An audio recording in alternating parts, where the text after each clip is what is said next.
A few years ago, my dear friend Max, who's an avid gardener, came by and she saw my gorgeous green stalks. What are those? She said. She had to have them. At that time, I had just the terracotta green stalks, and she went ahead and ordered not one, but 3 green stalks right off the bat. That's how much she loved them. Fast forward a few years, she told me the other day, hey, you know what? I don't think the green stalks are the thing for me. I was like, what? And then I went over and checked out her green stalks and they were not looking that hot. So I told her to give me a chance and that I would help her rescue her green stalks. And there were so many things she was doing kind of not right with those green stalks. So let's go over to her house today and help her get set up with the green stalks, because that's what we gardeners do. We help each other out, don't we? So heading out now to Max's house, I thought I'd tell you a little bit about her. So I met Max about maybe 5 or 6 years ago. And I met her through Nextdoor because she had offered a worm bin up for grabs for anyone who wanted to take it. It was a very unique worm bin.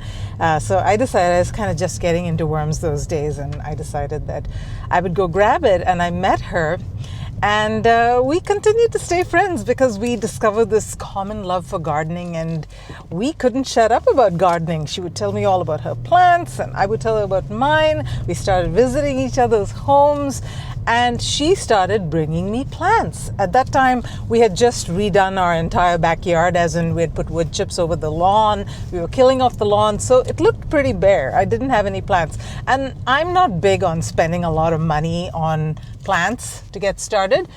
So she had actually started bringing me this and bringing me that. And I was like, you know, I'll just put a root in the soil and I would bury the plants. And I discovered that actually plants liked to grow when I planted them. So she was just so excited because she always had more plants than she had room for. So she would just keep bringing me plants. And she would actually get these plants from various sources. People would drop them off at her home. She's got a plant stand in front of her home where she shares plants with the neighborhood. And I'll show you that when we get there.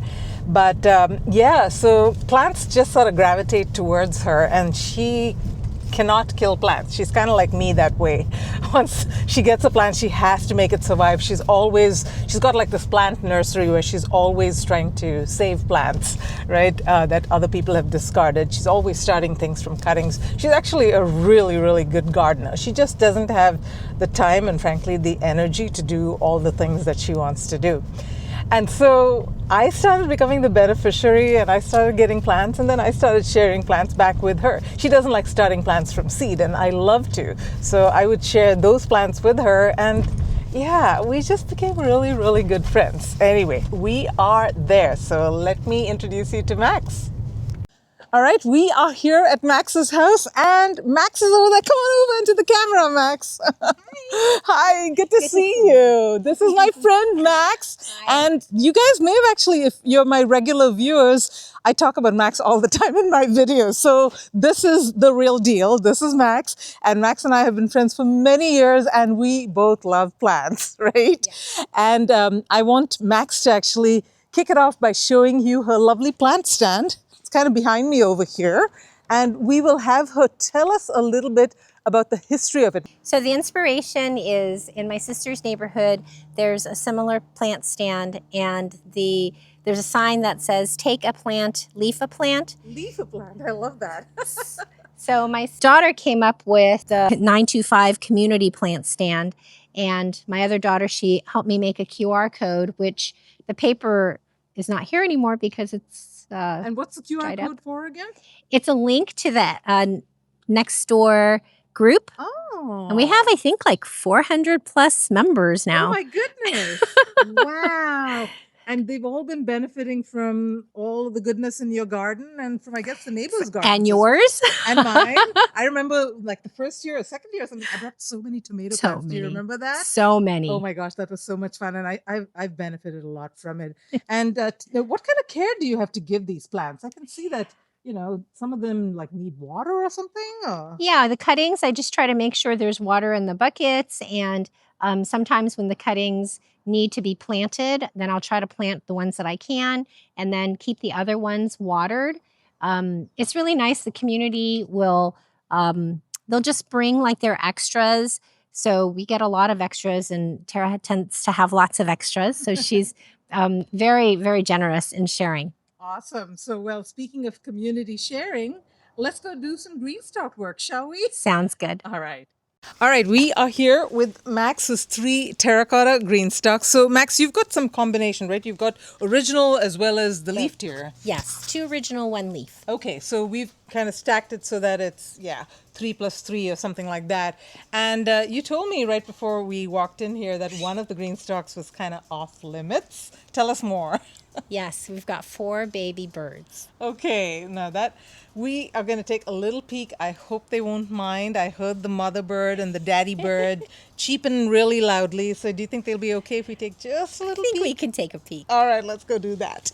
Oh my goodness, look at the mommy. She is being very protective. Oh, and is that the daddy right there? Hi, you guys. Can we just take a quick peek at your babies? I promise we won't do anything to them. We're just gonna take a little look at them, okay? They are so adorable. Oh, they're so cute. There's like 4? I can see 3. Oh my gosh, they're so cute, Max. Look at those adorable little black eyes. I can only see 3 of them. I guess the other one's in the back somewhere. Oh, they're so sweet. All right, so weren't those baby birds just adorable? I think they are looking like they are almost ready to fly. So I'm guessing that we'll be okay to do this maybe in a couple of weeks. Yeah, I think so. All right. So, Max, let's take a look at your GreenStalks because you were telling me that you were not too happy with the way that they were doing. So let's do a little troubleshooting and figure out what we can do differently so that you're happy with them. Okay. How about that? Let's take a look. So one thing that I've noticed right off the bat, Max, is that the soil level has dropped really low in the GreenStalks. Have you been growing it in this level of soil the last year or so? Or have you filled it At in? least. Okay.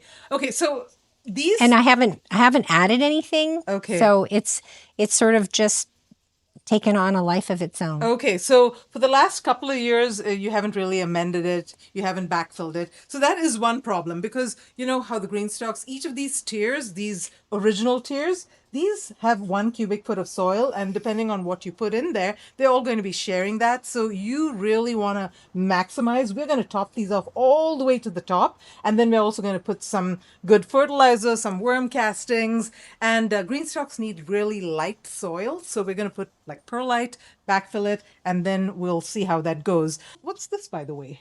Oh, oops, sorry. That's a tiny Tim tomato. A tomato plant? Yes. How did you get that? You gave it to me.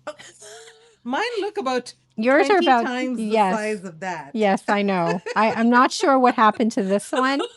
So I saved it so you could see it. Oh my goodness, that is hilarious. We may want to save seeds for this one. This is a Guinness Book of World Records smallest tomato plant ever. Okay, so I don't know what we're going to do with that. You can decide. But another thing that I noticed is you've got irrigation. So is the irrigation working pretty well?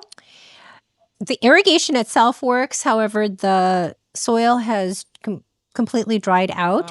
So I've had to kind of, I've gone into it and loosened it up and then wet it. But the thing is that because I'm not consistent, then it's just kind of taken on a life of its own. So it's like it has, resisting. yeah. Oh my goodness, this is really dry. Yeah. Okay, so we're gonna have to really soak in the water before we backfill it because it's gonna be hard to make that. And what you're gonna notice is that when you irrigate from the top, the water is going to just kind of flow right through. And it goes straight into the bucket. Yeah, and it's not even going to have a chance to wet the soil because it's going to be flowing faster than the soil can absorb it. That's just the nature of hydrophobic soil. You know that. You're a gardener, but maybe some of our viewers don't know that. We're going to moisten it nicely, and then hopefully your irrigation will work from then on. How often do you irrigate?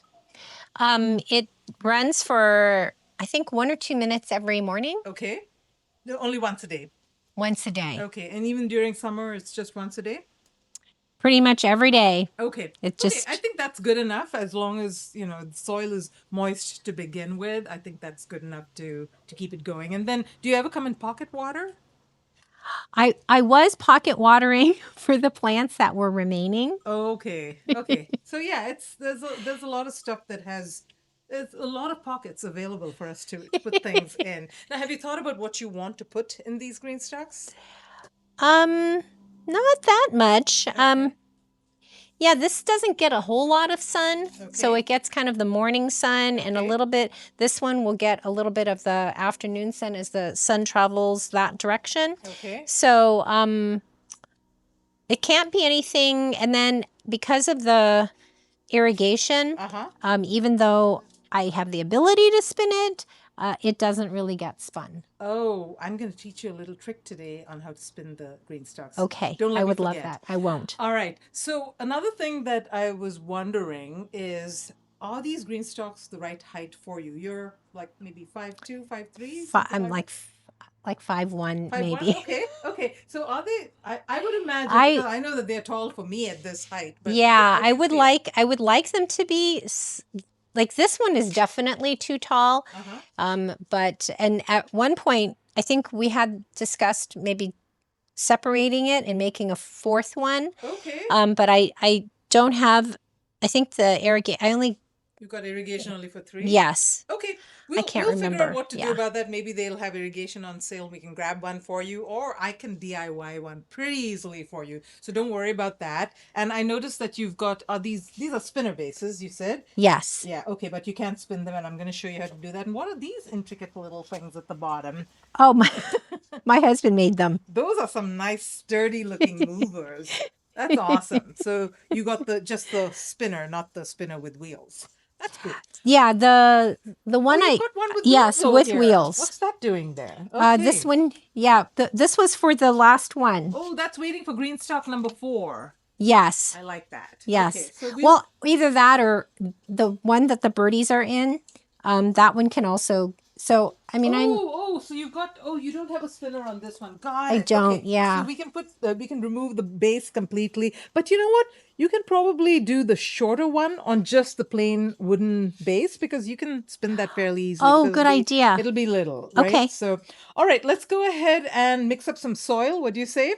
And I'll do a quick recipe on how we want to make the soil for the GreenStalk, because it's got some special needs. Okay. All right. All right, so we're going to mix up some soil. So Max, you've got a few things for me over here. You've got a big bag there of, what is that? Is that just regular potting soil? Yes. Okay, so be careful. I'll help you lift it. It's kind of wet. Okay. So what we're doing is we're just getting some regular potting soil. You can get anything if you prefer to get the Miracle Grow from Costco.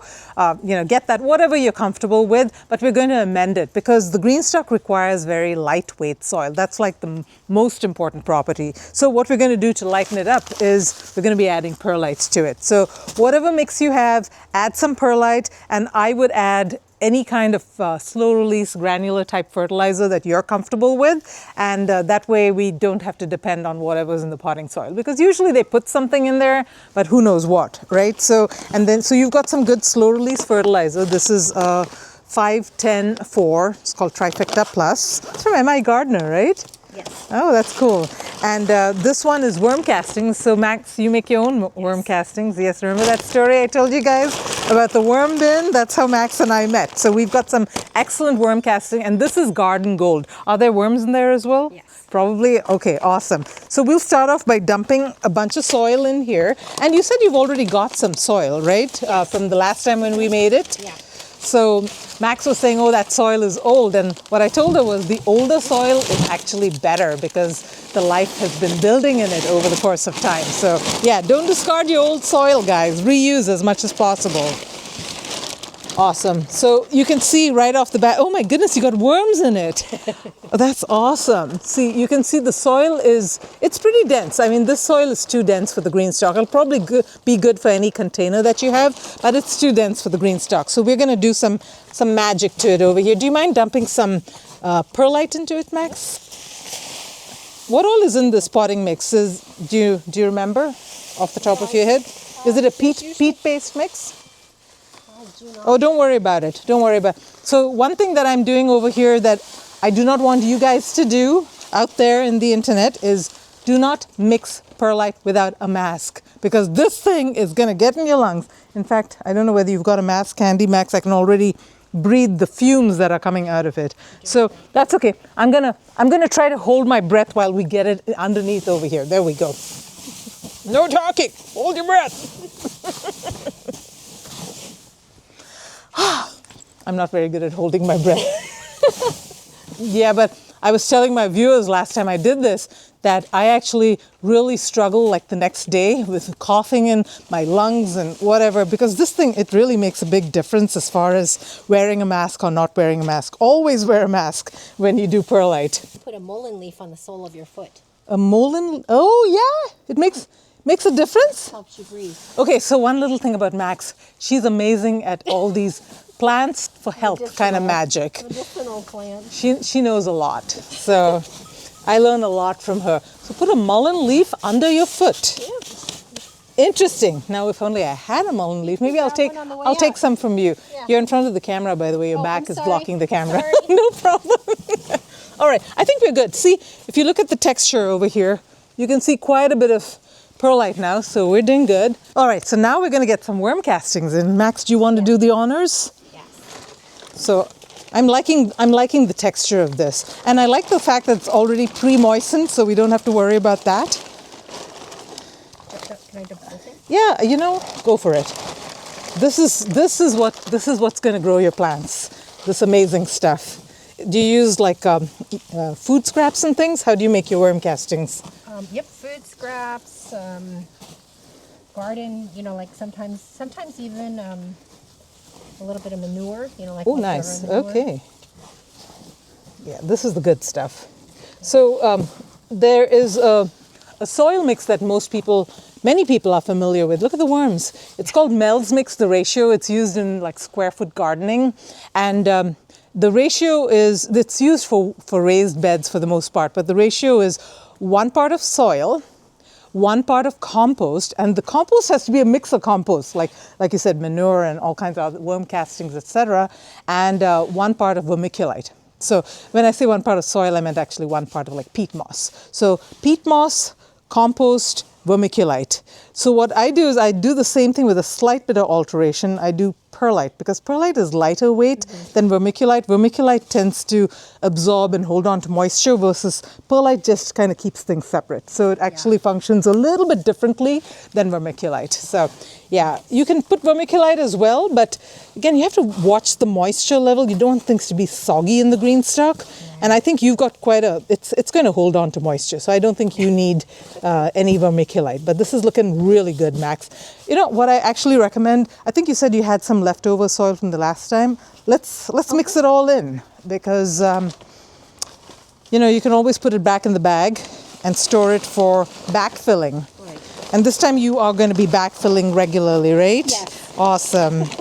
Because that's important. The thing is, when you fill up your GreenStalk, because the soil is so nice and fluffy, it does tend to depress over time. And you really want to be, at least for the first couple of weeks or so, you want to be on top of your game, backfilling quite, as soon as you see the soil going down, because otherwise what's going to happen, you plant strawberries and the soil is going to go down, and then you're going to be looking all the way at the bottom of your GreenStalk to find your strawberry plants. And strawberry plants do not like to be sunk into the soil. So tomatoes you can get away with, but not strawberries.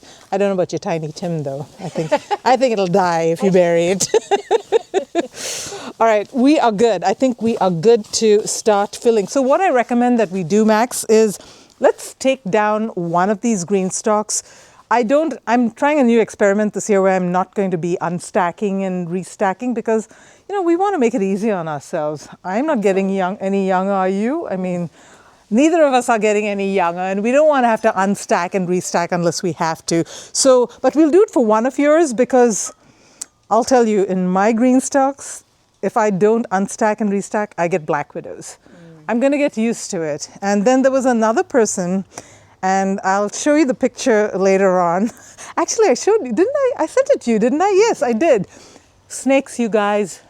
So I freaked out. She had 3 snakes.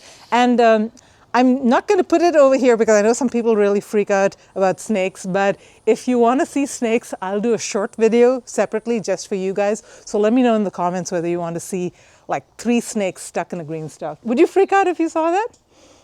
Not so much, but I think some people might. I would die. If there were snakes in my GreenStalk, I would drop dead instantly. So snakes and rats. No, I don't like those in my GreenStalk.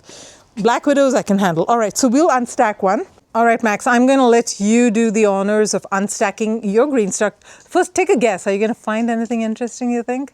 Oh, I'm sure we'll find something. All right, let's see what we can find. Let's look in the top first. Anything over here? Flip it over for me if you don't mind.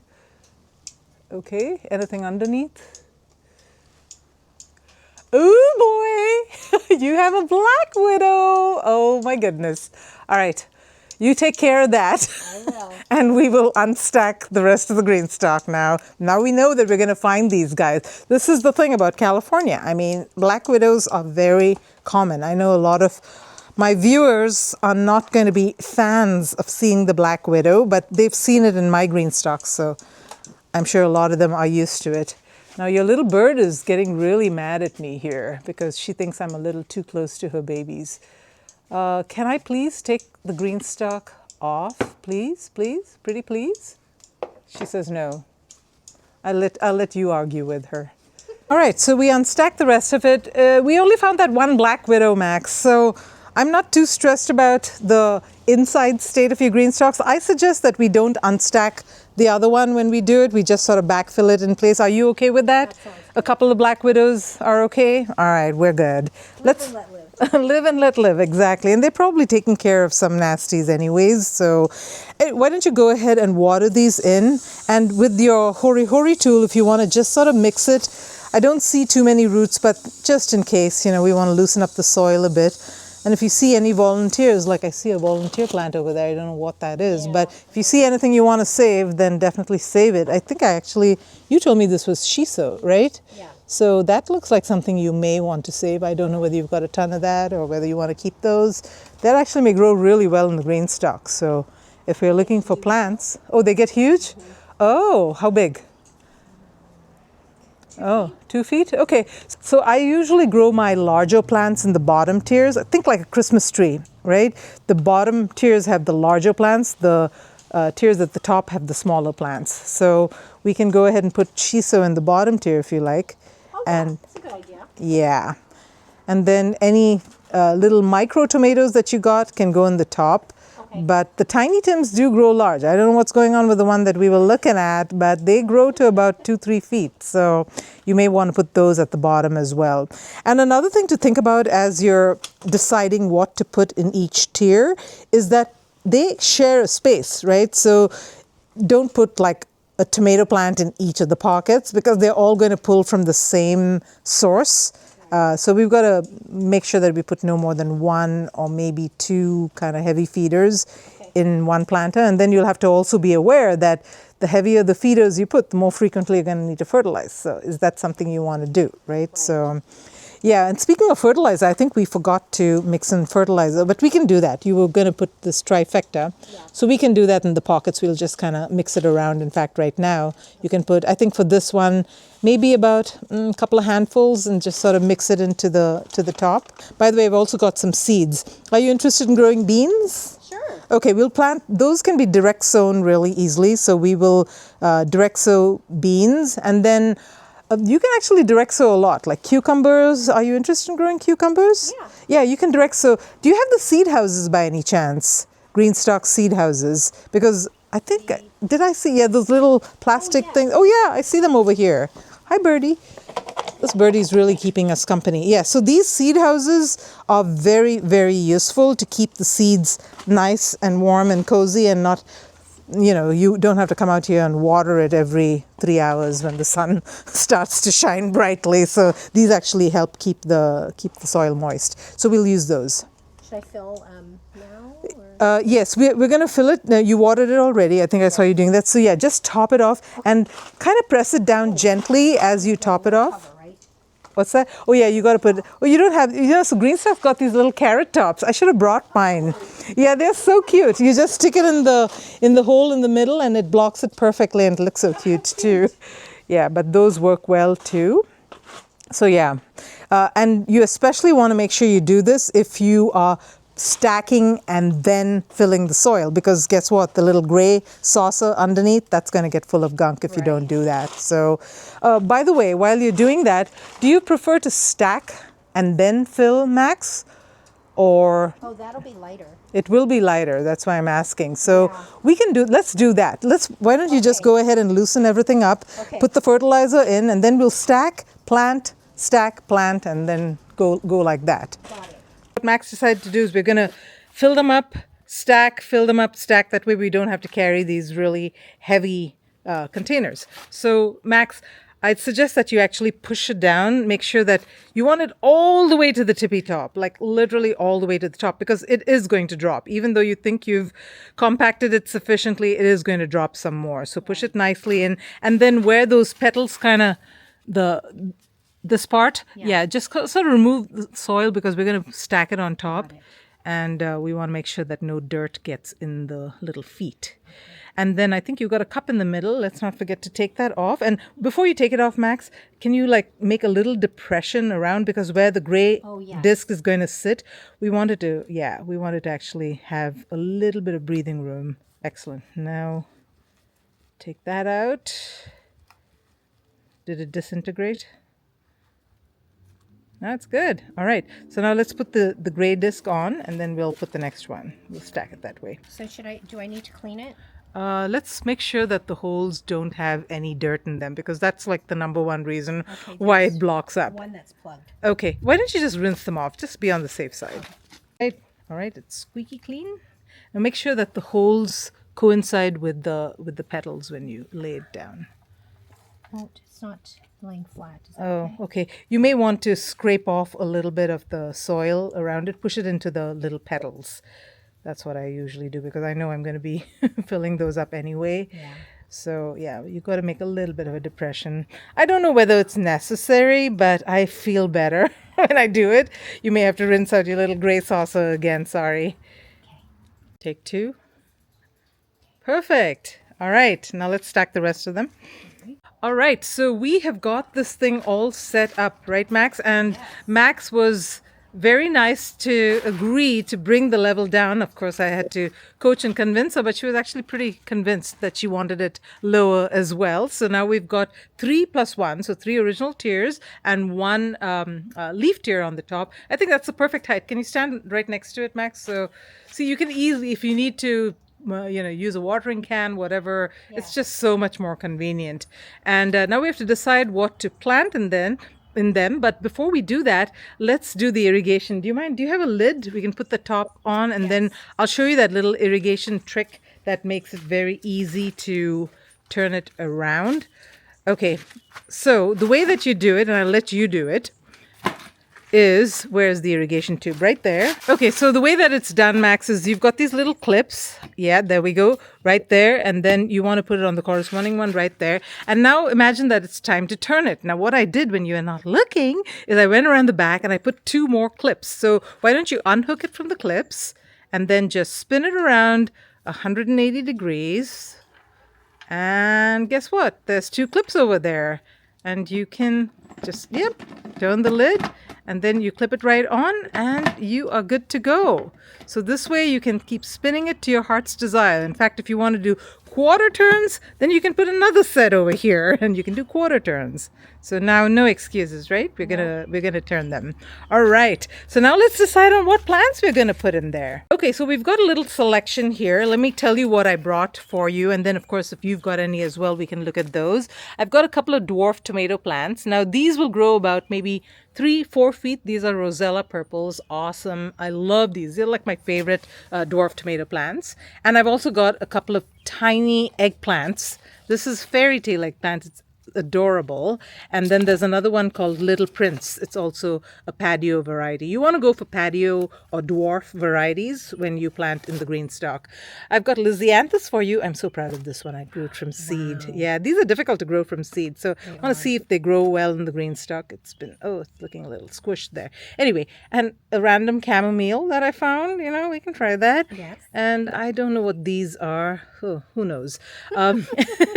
And then this is a celery plant, I think. Yeah, I think it's celery, not parsley. And then I've got a couple of vincas. They look really pretty on the top tier. And I've got a few coleus as well. So you tell me which ones you want. If you want them all, we can plant them all. And if you've got any, we can take a look and see what you've got as well. I know you mentioned cucumbers. Do you have cucumbers? I have the climbing ones, though. That's good, because I thought you said you had the trellis. Did you have the like the Yes, I have support? the support. Okay, we can do the support as well. Let's save that for a taller green stalk though, Okay. because the short one we'll put the little things. So we leave the Okay. cucumbers for the other green stalk. Okay. Let's get started with the ones that we have over here in this Okay. tray. All right, so we're starting with the dwarf tomatoes. So let's do one in each tier, and then you got other plants also that you want to put. And let's do kind of to have that balance. Let's do one dwarf tomato on one side of the green stalk and the other one on the other side, and on two different levels, because we want to make sure they don't compete or anything. These dwarf tomatoes, they can get pretty large if they're given the right conditions, and we want to give them the right conditions. So yep, let's get that in there. Planting it just... Yeah, just grab a bunch of soil out of it. All right, Max, I don't know about you, but I'm feeling very satisfied with the green stalk and how it's looking. What do you think? Me too. All Very. right. So what are you most excited about as far as what we've planted in here? Lisianthus. Lisianthus. Now, Lisianthus is a tricky flower to grow. I grew it from seed for the first time. So I don't know. Max has grown Lisianthus before. It looks from seed. gorgeous, but it looked beautiful, right? I mean, such a pretty flower. So this is a smaller variety. So let's see how that does. I really hope it survives. But we've got some really nice ones over here. We've got like dwarf tomatoes and celery. And you found the shiso volunteers and you stuck them in. We've got peppers. We've got all kinds of good stuff. So, Yes. so I think it's on its way. Well, I hope you enjoyed the video. And Max, really, I think you wanted people to see what a real green stalk gardener goes through, right? Not Miss YouTube over here. So, so I hope I had fun. I had a lot of fun. And happy Mother's Day to you. Happy Mother's Day. Happy And Mother's Day. Happy Mother's Day to all our viewers as well. All right, take care. Bye. Bye.